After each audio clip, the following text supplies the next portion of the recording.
Bob, if you would please, when TRC went into syndication in 1966, what were some of the changes, if any?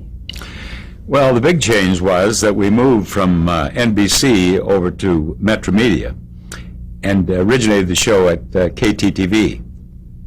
And we started with just 5 stations. We started with New York, Los Angeles, Kansas City, Detroit, and Washington, D.C.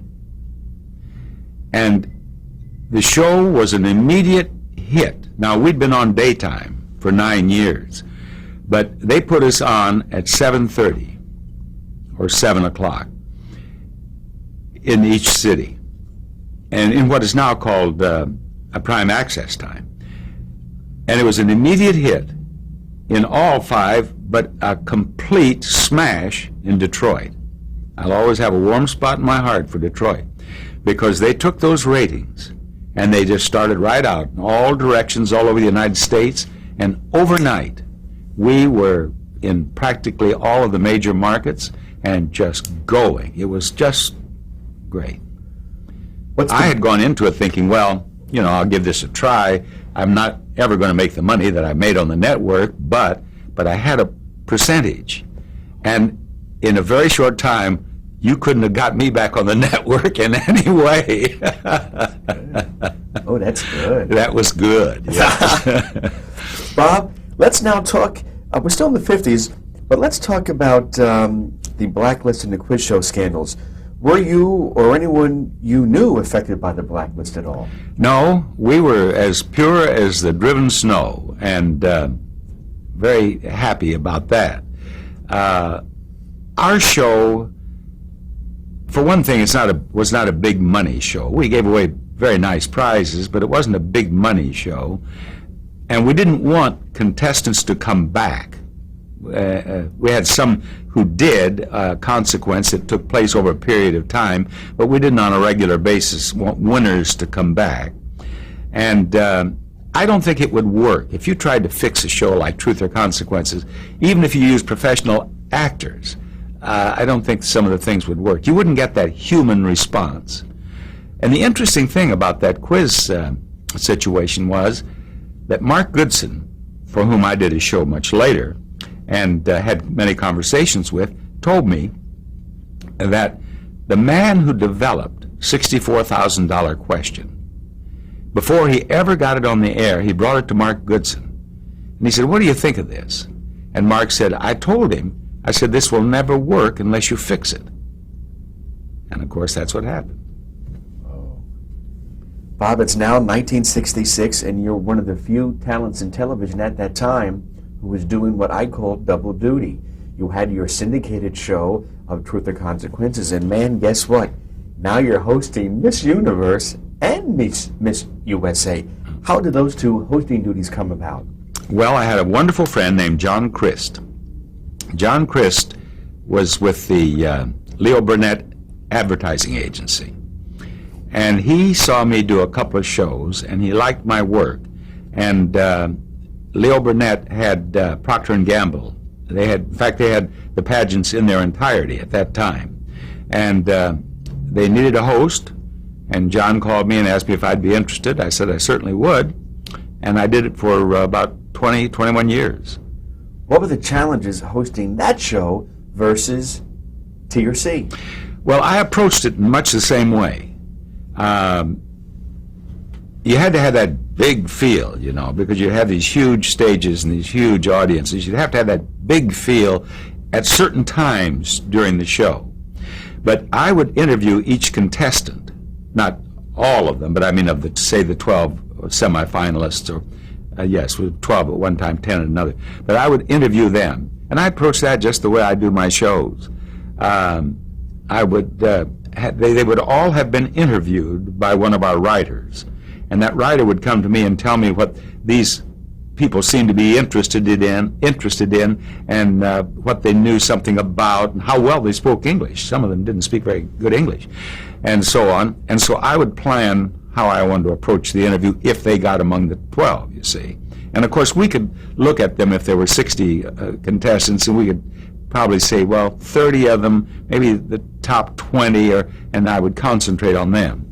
And then I would approach it just like I do Price is Right or Truth or Consequences. With me, it was a one-on-one interview, and I wanted to make the contestant look as good as I possibly could. And Bob, over that 20-year plus hosting duty, what was the biggest change that you noticed in how the shows were done throughout the years? Well, the biggest change that I saw, and I wasn't completely sold on the idea, frankly, but the biggest change that I saw when we started, now first of all, we made no claims that this was a talent show or a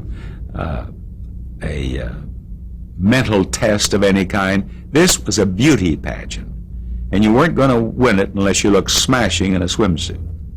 And we did it with the emphasis on the contestants, the emphasis on the contestants in gowns and swimsuits and an interview. And as time went on, they started getting more of a disco feel, or more flashing lights, more professional dancers coming in, more glamorous settings in the things that they shot. We always shot things with the girls doing different things around the city where we were, but they tried to make it look more like Entertainment Tonight or Extra or something. Am I explaining myself at all? I didn't particularly care for that. It seemed to me that we were losing the humanity of the show. And that's what I've always enjoyed, was the humanity of any show. And how did your association with the show end? Well, my association with the beauty pageants ended as a debacle. But what happened was this. In 1947, I had been urging them to stop giving away fur coats because I'm concerned about the cruelty to animals in the production of furs. And they agreed that they would. In 1987, they said, we will stop giving away furs in 1988. So I went to Albuquerque, New Mexico to do the Miss USA pageant. And I knew that they were going to give away a fur coat, but it was going to be the last one. But I was shocked to learn that the 12 semifinalists in the swimsuit competition were going to make their entrances wearing furs over their swimsuits, slip out of the furs, and model for the judges. So I went to the producer of the show, and I said, I can't stand on the stage with 12 women in fur coats when I've gone all over the country speaking out against fur. I said, I'll be a total hypocrite, and I'll go against my own conviction. I'm not going to do this. And he understood my position, but he had a problem in that he had contracts with these fur companies, and he had about $250,000 in furs there. And so the conversations went on for 2 or 3 days about whether I would do the pageant or whether they'd have to replace me. And it leaked to the press. Well, it was the best thing that ever happened to the anti-fur campaign. It was all over the newspapers, all over the country, all over the world. It was on national television. It was on radio. People who had never even thought about the cruelty to animals in the production of fur are suddenly aware of it. And then they started pulling for me. And I started doing interviews. I hardly had time to go to rehearsal. I'm doing interviews about fur with people all over the country. And do you know that since 1987, furs have gone right downhill until today? There's just a small percentage of the number of animals trapped, and many fur salons have closed, and it's just worked out beautifully. Now, I don't say that was the only reason. A lot of people have worked very hard to make that happen, but it certainly was a help. And they finally agreed that they would use phony furs. What do they call them? The fake furs. There's a word for it. I can't think of it for the moment. But in any event, they used those instead, and I went ahead and did the show. And then the next year, they decided they were going to give away a fur coat, and so I left the pageant, and that's how I left. Bob, now you're doing triple duty. To tell the truth, Truth or Consequences, the synthetic fur. That's what I'm trying to think of. Now you're doing triple duty. Talk about the Tournament of Roses parades. Well, John Chris called me. John did more for me than an agent ever did. John called me and he said, Bob, I've forgotten who was doing it, but he said he's going to leave next year. He said, you ought to call that Rose Parade right now. He said, you'd enjoy doing that. And I did, and I got the job, and I did it for about 20 years. Dorothy Joe once said that if I'm nothing else, I'm tenacious. When I get a show, hang on. That's right. I did 21 years, I think, and I left that just because I got up so early. I hadn't been to a New Year's Eve party for 20 years, and I got up so early in the morning so many times, I thought, I need a rest. Right. Well, in doing the Rose Bowl parade, what is the biggest challenge in that kind of work for that particular type of show? Well, doing parades, when you say doing the Rose Parade, you're talking about probably the best organized parade in the world. If they say that a certain float is going to be there at a certain time, it's there. If not, it's on fire, burning someplace or something. Those people over there in Pasadena, they know what they're doing. Now, all parades aren't like that. Floats get out of order. Floats drop out, and they've given you a script. I remember one time, I went to New York. I was going to do the Macy's Parade, and they had a producer. I've forgotten his name. I wouldn't want to mention it anyway, but he had never done a parade. And he said, we had a meeting, and he said, this parade is just going to be a thing of beauty. Now, he said, I have music for each float. And he said, I don't want you to talk until I tell you, because he said, we're going to bring the music in, and you talk. When I tell you that you're out, he said, we'll bring the music down. We'll bring the music up for the next float. We'll bring the music down.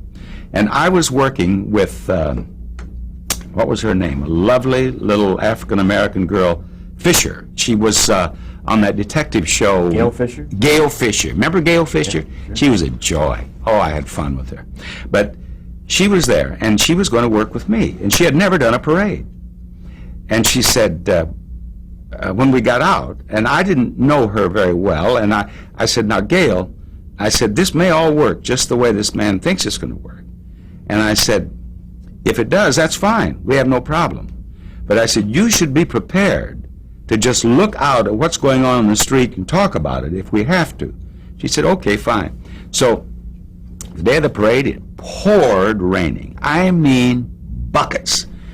And the only thing in that parade that worked the way it was supposed to was float number 1. That was the only thing.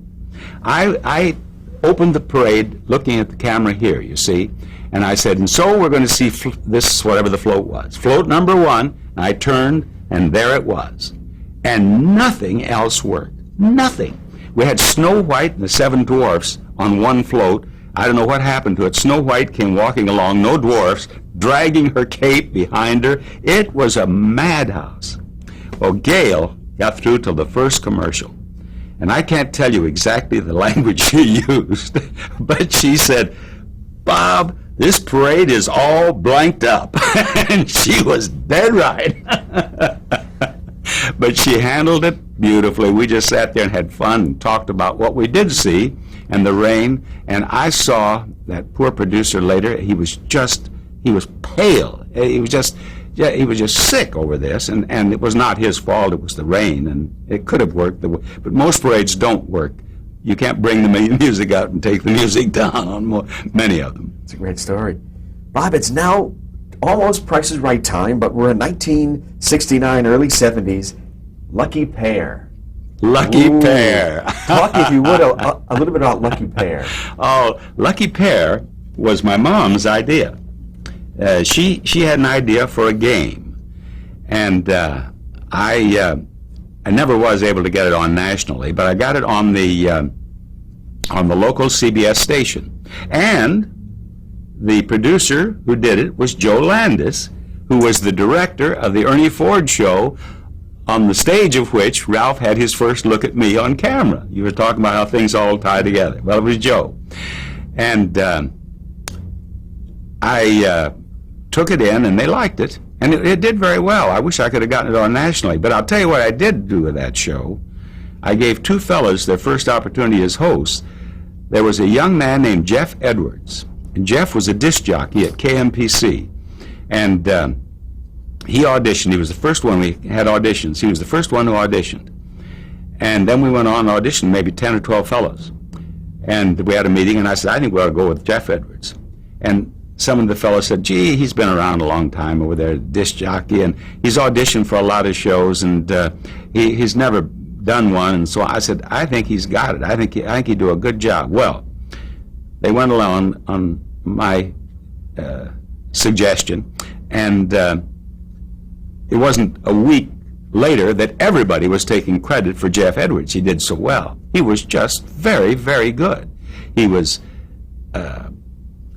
appealing to both men and women. He had a nice way about him, and he was funny. He was very funny, and he was great. But he and his wife got an opportunity to do a national show together, and he left Lucky Pair. So now we're back and did some more auditions, and had a fellow named Richard Dawson. And Richard had never emceed a show. And I said, I think he can do it. And Richard came in there and did a good job. Did a good job. Then went on, of course, and did Family Feud nationally, and did a good job of that, too. Bob, the Pillsbury Bake-Off. The Pillsbury Bake-Off, another 20-year sentence there. I did the Pillsbury Bake-Off for years. That was a fun show, and it was filled with chaos and pandemonium, too, I'll tell you. And we did it all over the United States, and I had some nice people work with me. I told you earlier that I do The Price is Right just as if it were live. We go on time, we go into commercials on time, and I bring it out on time. And I did Truth or Consequences the same way. Even after we started taping, I always did it just as if it were a live show. I've saved CBS millions of dollars over 28 years in editing fees. And did they offer me any of it? No. But I was doing the Pillsbury Bake-Off, and Kathy Greco, who is our associate producer on The Price is Right, was working on the show with me. And she was in the booth with an executive. I think we were on, well, maybe we were on CBS, but it was an executive from New York who had never seen me work or seen Price is Right and how we did things there. And as I think that we were 3 minutes over with about 6 minutes to go, or something like that. And this man was just pacing. He says, he'll never get it off the air. And Kathy said, yes, he will. And he said, he'll never get it off the air on time. She said, yes, he will. And we brought it out right on the nose. And I got a few breaks to do it, but we did it. And I was so pleased because Kathy would just threw her arms around my neck. You did it, you did it. I told you did it. You do it. And we did it. We did it. Great stuff. Bob, hey, it's 1972 now. How did you come to host The Price is Right? I became the host of The Price is Right because Mark Goodson called me, and he said that he had completely revamped the format. He said, Price is Right is a new show. In fact, we're going to call it The New Price is Right. And he said, I want you to host it. Would you be interested? I said, I would. And he said, can you contractually, because I was doing Truth or Consequences in syndication nighttime. I said, yes, I can do a daytime network show. So he said, come over and talk with me. So I went over, and he explained what he had in mind. And he said, what do you think, Bob? And I said, I think it'll work. And he said, I do too. He said, I think it'll work. He said, I think we'll get a good run out of this. Well, here we are 28 years later, and I'm still doing The Price is Right. And I would never, nor would have Mark, ever predicted 28 years, but we thought we'd get a good run out of it. And Mark, incidentally, signed me to a contract, and he was always very generous. He paid me very well from day one. But 2 or 3 years later, I found out that Bud Grant, who was the head of all programming at that time, no, he was still head of daytime at CBS. Bud Grant Mark Goodson had talked with Bud Grant, and Bud Grant had said, yes, I'll buy that show for CBS if you get Bob Barker to host it. I didn't know that when we negotiated. If I'd known that, Mark would have been even more generous than he was. That's a great story. Bob, if you would, please describe both Mark Goodson and Bill Todman personally and then professionally. Well, Bill Todman was more the business side of the partnership. Mark Goodson was more the creative side of the partnership. And I can't really tell you a great deal about Bill Todman. I met him. He was a fine-looking guy and a gentlemanly fellow and a very nice man, but he was only there when I was starting The Price is Right. And then he died only a year or two after we started, and he had been in New York. His office was in New York, so I only saw him a few times. Now, I heard that he, in the beginning particularly, that he was really a top-notch businessman and really got their shows moving, and that Mark Goodson, concentrated on the creative side. Now, Mark I knew much better. Mark, I didn't see him a lot socially, but I talked with him a lot. Not at the show necessarily, but on the telephone. Because I became the executive producer of the show when Frank Wayne died. And after Frank died, well, then I would have a lot of conversations with Mark. I wanted him to know exactly what direction we were going and approve it before we did it. And the only word for him is brilliant. He was a brilliant, creative fellow. And you could sit down with him and you could say, we're thinking about a new game, and we'll do so-and-so and so-and-so and so. And he said, but Bob, so-and-so will never work because, and then he'd be dead right. Or you'd pitch him a game and he'd say, that's great. He said, leave it alone, do it. Or he'd say, don't you think it'd be better if we did this? And he'd be right again. He was, particularly when a show was new, when it was just getting on the air, he was right there in the booth. He was a part of everything going on. He had the last word in everything in that company, and I have nothing but respect for him. As I said, I have had the pleasure of doing a show for Mark Goodson, for Ralph Edwards, and if you're going to do what I do for a living, you can't do better than that. They're the best. They're the tops. Best. Bob, what is the basic format of The Price is Right? Well, everything we do is based on prices. And that is such a strong premise that I think it's one of the really important reasons for our success. Because everyone identifies with prices.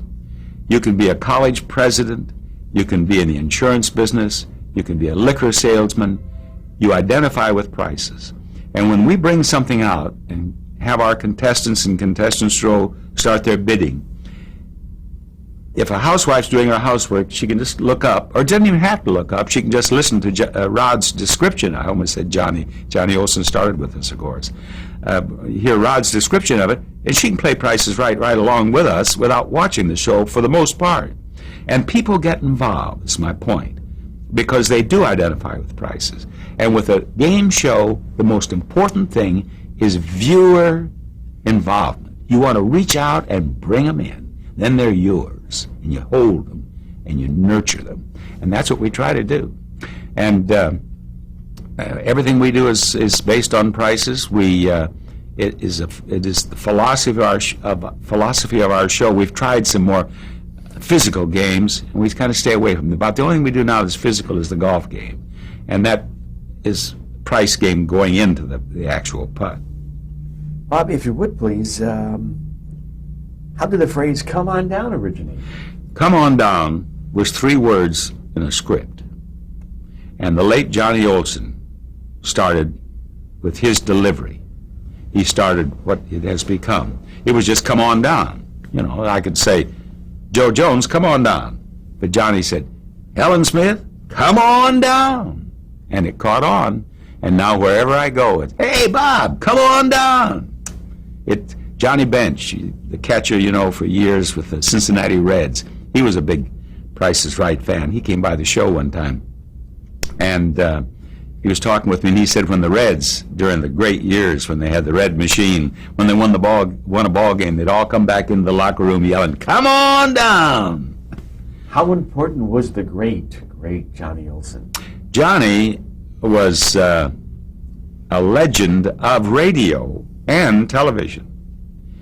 He spent some time in South Dakota. He worked in Yankton.